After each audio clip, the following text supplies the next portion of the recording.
Jelang pensiun sebagai abdi negara di satu kementerian, Undung Wiono 58 tahun, merasa resah.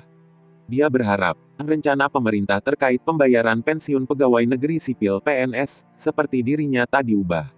Dia ingin tetap peroleh uang bulanan bak gaji saat dirinya masih bekerja. Jika rencana itu dilaksanakan, saya tak punya keahlian mengolah uang dalam jumlah besar, tukas Undung, Kamis tanggal 14 Oktober. Undung dan banyak kalangan pensiunan tengah gamang. Belakangan, pemerintah mengumumkan, berupaya mengubah metode pembayaran uang pensiunan PNS dengan skema fully funded menggantikan pay as you go. Saat aturan itu berlaku, PNS yang pensiun bisa mendapat uang besar sekaligus. Cara ini, menggantikan pembayaran pensiunan PNS tiap bulan yang selama ini berlaku. Undung mengaku, dengan uang pensiun yang diterima saban bulan, jumlahnya tak cukup untuk memenuhi kebutuhan hidup. Namun, menurut dia skema itu lebih baik dibandingkan diberikan uang pensiunan sekaligus dalam nominal relatif besar. Undung, PNS golongan 4A sedianya akan pensiun pada akhir 2021. Gaji pokoknya saat ini 4 juta rupiah. Ada tambahan tunjangan lain, yang diperoleh saat aktif bekerja. Setelah pensiun, dia akan menerima 75% gaji pokok tiap bulannya. Ini jika diterapkan dengan skema lama. Jika skema diubah, Undung mengaku bingung.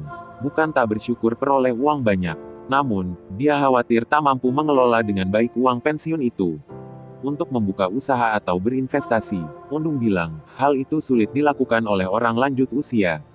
Berapa besar dan bagaimana formulanya, belum ada informasi hingga saat ini, lanjut dia.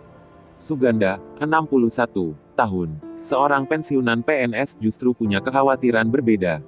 Di kacamatanya, pemberian uang pensiunan dengan skema fully funded itu, bisa menimbulkan kecemburuan sosial. Tak sedikit pensiunan yang kemudian membuka usaha dengan modal cukup besar, sembari menikmati masa tua. Pada saat sama, banyak warga yang berusia aktif, sebaliknya kena PHK atau bernasib buruk, usahanya gulung tikar. Jika boleh memilih, Suganda lebih ingin diterapkan skema pay as you go. Dengan skema itu, Suganda mengakui, dia seakan masih mendapatkan gaji layaknya PNS. Pengaturan keuangan keluarga, hanya perlu sedikit penyesuaian dengan besaran lebih kecil, dari masa aktif dulu. Ya tergantung kearifan pemerintah saja. Kalau menurut saya pensiunan yang sudah lebih dulu itu, ikut diperhatikan atau tidak. Nah, harus dijelaskan, biar tak ada kecemburuan sosial, kata Suganda. Wacana mengenai pergantian skema pembayaran ini, mulai berhembus ketika Menteri Pendayagunaan Aparatur Negara dan Reformasi Birokrasi, Menpan RB, Cahyo Kumolo, mengikuti rapat di Komisi 2 pada Januari tahun 2021. Dalam rapat itu, Cahyo berpandangan, skema pensiun PNS fully funded, akan menguntungkan PNS. Sekaligus dirancang buat pegawai-pegawai pemerintah dengan perjanjian kerja, PPPK. Bisa saja, PPPK juga menerima uang pensiun setara PNS, setelah reformasi itu rampung dirumuskan. Perhitungan skema pay as you go, berasal dari iuran PNS sebesar 4,75% dari gaji dan ditambah dengan dana dari Anggaran Pendapatan Belanja Negara, APBN. Bila diganti dengan skema fully funded, pembayaran pensiun pun bersumber dari iuran antara pemerintah dan pegawai yang bersangkutan. Artinya, besarannya bisa ditentukan dan disesuaikan, berdasarkan jumlah take-home pay (THP) PNS, bukan gaji, setiap bulannya. Hitungan THP tentu berbeda dari gaji. THP merupakan gabungan antara gaji pokok, tunjangan dan insentif lainnya. Dengan begitu, iuran yang dibayar PNS nantinya lebih besar dari saat ini, dan pensiun yang diterima juga akan lebih besar dari yang diterima saat ini. Namun, pembahasan perubahan skema pembayaran uang pensiunan PNS itu pun dihentikan. Saat ini, Cahyo bilang, pemerintah masih berkonsentrasi untuk melepaskan Indonesia dari bahaya pandemi COVID-19. Terlebih, pemerintah juga harus melakukan refocusing anggaran untuk kesehatan dan bantuan sosial akibat pandemi. Konsentrasi keuangan negara masih untuk infrastruktur, kesehatan dan pelayanan sosial terkait pandemi COVID-19, kata Cahyo. Kepala Badan Kepegawaian Negara, BKN, Bima Arya, melontarkan pernyataan bernada sama. Pembahasan skema pensiun fully funded itu masih berada di Kementerian Keuangan, Kemenkeu. Menurut Bima, skema dana pensiun, DAPEN, PNS pay as you go, terdiri dari iuran PNS sebesar 4,75%. Dari gaji yang dihimpun PT Taspen, ditambah dengan anggaran APBN. Skema Dapen PNS saat ini membuat pembayaran iuran PNS sangat kecil karena dari gaji pokok. Jadi saat pensiun, jumlah tunjangan hari tua tidak mencukupi. Dari kenyataan ini, skema lain pun dipikirkan pemerintah. Sayang, pembahasan skema baru itu belum rampung. Sehingga, belum diketahui bagaimana formula perhitungan realnya. Tak hanya itu saja, apakah PNS atau ASN dan TNI Polri saja yang akan masuk dalam pengaturan skema baru itu, juga belum jelas. Nah ini, belum ada kebijakannya. Tunggu saja peraturan pemerintahnya, kata Bima. Sementara, upaya mengonfirmasi perkembangan pembahasan kebijakan itu ke Direktur Jenderal Anggaran, Kementerian Keuangan, belum bisa menggali lebih jauh. Dirjen Isa Rahmatarwata tak merespon pertanyaan soal ini. Wacana ini juga diperhatikan Dewan. Tetapi, anggota Komisi 2, dari fraksi Partai Amanat Nasional, PAN, Gus Pardi Gaus mengatakan, belum ada pembahasan lebih lanjut, antara pemerintah dan Dewan, terkait perubahan skema pembayaran uang pensiun itu. Anggota Dewan mengatakan, pemerintah beralasan, masih fokus menangani dampak dari pandemi COVID. Karena itu, Dewan pun, tak mendesak pemerintah untuk mempercepat pembahasan itu. Jadi, belum ada pembahasan lebih lanjut ya. Seingat saya pernah dibahas satu kali awal tahun 2021. Tapi dipending karena pandemi COVID. Kami jadinya, fokus membahas soal yang berhubungan dengan pandemi saja, kata Gus Pardi. Dewan kata dia, menunggu kajian pemerintah terkait skema baru itu.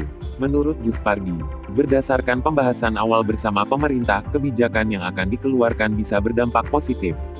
Karena bertujuan untuk mensejahterakan rakyat. Dalam rapat itu, Dewan pun sepakat untuk mendukung usulan pemerintah tersebut. Prinsipnya, saya sih mendukung agar para pensiunan ASN, terutama ya lebih sejahtera. Tapi, yang jelas harus ada kajian mendalam, apakah benar mereka bisa sejahtera dan tepat sasaran, lanjut Gus Pardi. Kendati demikian, menurut Gus Pardi, pemerintah perlu mematangkan rencana perubahan skema itu. Misalnya, melihat bagaimana kondisi keuangan negara bila skema ini diterapkan. Jika membuat negara tak memiliki uang, Dewan meminta pemerintah tak memaksakan kehendaknya. Jangan sampai, rencana itu malah membebani negara. Kemudian, soal validasi data, harus dihitung dulu. Jumlah pensiunan yang memenuhi syarat, ada berapa orang jadi jangan asal hitung, harus menggunakan data terbaru, tambah Gus Pardi. Soal unsur apa saja yang diterapkan skema baru, belum terungkap jelas. Termasuk apakah DPR juga akan mendapatkan uang pensiun atau tidak. Gus Pardi mengaku, dia tak berharap Dewan masuk dalam peraturan pemerintah soal skema fully funded itu. Pasalnya, semangat awal skema itu, hanya untuk mensejahterakan pensiunan ASN. Sebaliknya, bila menambah keuntungan bagi anggota Dewan, sebaiknya tidak usah dilakukan. Menanggapi wacana ini, pengamat ekonomi dari Universitas Indonesia, Toto Pranoto menilai tujuan skema fully funded itu baik. Setidaknya, negara beserta PNS bersama-sama membayar iuran untuk pensiun. Selama ini, pensiunan PNS dikelola dengan model pay as you go. Artinya hanya pegawai yang melakukan iuran, sementara negara sebagai pemberi kerja, tidak memberikan iuran. Tapi, negara mengalokasikan setiap tahun untuk kebutuhan pensiun, kata Toto. Toto mengatakan, skema pembayaran pay as you go itu, tidak bisa langgeng dan stabil. Apabila negara mengalami kesulitan keuangan. Artinya, bisa saja dalam kondisi tertentu, negara tak mampu membayar kewajiban uang pensiun PNS. Toto menguraikan, jika iuran yang dibayarkan pemerintah dilakukan secara regular, jumlah pengelolaan dana pensiun yang dikumpulkan jauh lebih besar. Jumlah itu, bisa diinvestasikan ke tempat yang aman, untuk mendapatkan keuntungan yang bagus. Hasil investasi pengelolaan dana pensiun yang bagus bisa meringankan beban kewajiban pendanaan dari pemerintah, ucap Toto. Laporan Keuangan Pemerintah Pusat LKPP menunjukkan belanja pensiun pada tahun 2018 hingga 2020 tercatat meningkat. Mulai 110,21 triliun, 119,48 triliun, dan 125 triliun pada 2020. Dari sisi persentase, proporsi pensiunan pusat dan daerah menunjukkan proporsi pensiunan daerah semakin mendominasi. Yaitu, 50% tahun 2018, 47%, 53% tahun 2019, dan 45% tahun 2020. Soal skema mana yang lebih baik, Sekretaris Jenderal Sekretariat Nasional Forum Indonesia untuk Transparansi Anggaran, Fitra, Misbah Hasan menimbangnya. Kedua skema itu memiliki untung dan rugi. Bila di skema Pay as you go, nominal take home pay, yang diperoleh tiap bulan disesuaikan dengan eselon dan golongan PNS. Pada saat sama, meski lebih kecil, kepastian besaran dan waktunya bisa diprediksikan. Ada kepastian tiap bulan uang yang bisa diandalkan, tutur Misbah.